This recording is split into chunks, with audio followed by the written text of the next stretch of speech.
Hi viewers, I am தாரா. இட்லி பூச்செடி வீட்டில் வளர்க்க ஆசையா? அப்போது இப்படி செய்யுங்க. வீட்டை சுற்றி அழகழகான பூச்செடிகள்லாம் வளர்க்கணும் அப்படின்னு நமக்கு ஆசையாக இருக்கும். அதனால் பல வண்ணங்களில் பல வகையான பூச்செடிகளை நம்ம வாங்கி வளர்க்குறோம். சில பேர் வீட்டில் வளர்க்கும் பூச்செடிகள் பார்த்திங்கன்னா நன்றாக வளர்ந்து பூக்கள் பூக்கும். ஆனால் ஒரு சிலர் வீட்டில் வளர்க்கும் பூச்செடிகள் நன்றாக வளர்ந்திருந்தாலும் பூக்கள் பூக்காமலேயே இருக்கும். அப்படி வளராமல் இருக்கும் பூச்செடிகளில் இந்த வெற்றிப்பூவும் ஒன்று. இந்த வெற்றிப்பூ சிலர் வீட்டில் நன்றாக வளரும், சில வீடுகளில் நன்றாக வளராது. அப்படி வெற்றிப்பூ செடியில் பூக்கள் அதிகமாக பூக்க என்ன செய்ய வேண்டும் என்பது தான் இந்த பதிவின் மூலம் நம்ம தெரிந்து கொள்ளலாம். வாங்க, எந்த பூச்செடியாக இருந்தாலும் சரி, அதில் பூக்கள் அதிகமாக பூக்க இதை நம்ம செஞ்சால் போதுங்க. வெற்றி பூச்செடி நன்றாக வளர்வதற்கு நம்ம சில டிப்ஸ் எல்லாம் ஃபாலோ பண்ணோம்னா நம்ம நிச்சயமாக அது நன்றாக வளரும். இந்த பூ பார்ப்பதற்கு அழகாகவும் பல வண்ணங்களில் இருக்கும். இந்த பூக்கள் கொத்து கொத்தாதாங்க பூக்கக்கூடியது. இதை நாம் செடியாக வாங்கி வளர்க்கலாம். இந்த இட்லி பூச்செடி வளர்ப்பதற்கு மண்கட்டி இல்லாமல் இருக்க வேண்டும். ஒரு தொட்டியை எடுத்துக்கொள்ளுங்க.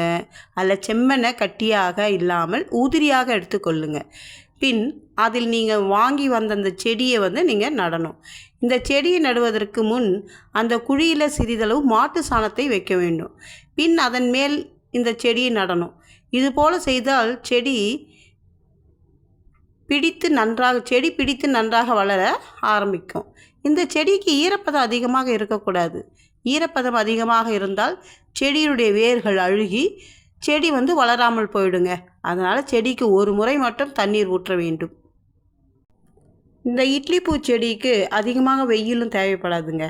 அதனால் நீங்கள் இந்த வெற்றி செடியை அதிகமாக வெயில் பட இடத்துல வைக்க தேவையில்லை. இந்த செடி நன்றாக வளர்ந்து அந்த பூக்கள் பூப்பதற்கு வெங்காயத்தோல் மற்றும் வாழைப்பழத்தோலை ஊற வைத்து அந்த தண்ணீரே போதுமானதாங்க. வெங்காயத்தோலையும் வாழைப்பழத்தோலையும் இரவு தூங்குவதற்கு முன்னாடி நம்ம தண்ணீரில் ஊற வச்சுக்கணுங்க.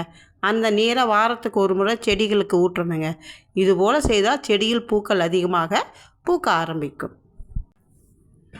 இட்லி பூவுடைய பயன்கள் பார்க்கலாங்க. இட்லி பூ அந்த செடி பார்த்திங்கன்னா அழகாகவும் அதிர்ஷ்டத்துக்கும் வளர்க்கப்படும் ஒரு வெற்றி செடியின் பூ தாங்க அது.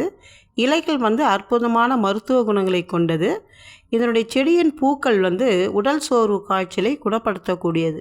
உடல் அசதியாக இருக்குன்னு வச்சுக்கோங்களேன், வயிற்றுப்போக்கு இருந்ததுன்னு வச்சுக்கோங்களேன், இந்த பூக்களே நமக்கு மருந்தாக பயன்படுதுங்க. வெற்றிப்பூ பெருவாரியான நம்ம மக்களால் எப்படி அழைக்கிறாங்க அப்படின்னு கேட்டால் இட்லி பூ தானே இங்கே அழைப்பாங்க. இந்த பூவுக்கு குள்ளை, செங்கொடுவேரி, சேதாரம் போன்ற பல பெயர்களால் அழைக்கப்படுகுதுங்க. அழகுக்காக வளர்க்கப்படும் இந்த வெற்றி செடியின் பூ, இலைகள் அற்புதமான மருத்துவ குணங்களை கொண்டது. அது மட்டும் இல்லைங்க, சளியை கரைத்து வெளியேற்றக்கூடியது. ரத்தம் கலந்து சளி வெளியேறும் பிரச்சனையை தீர்க்கக்கூடியதுங்க. அது மட்டும் இல்லை, வெற்றி செடியின் இலைகளை அரைத்து போடும்போது தோல் நோய்கள் குணமாகும் என்பது நம்பப்படுகிறது.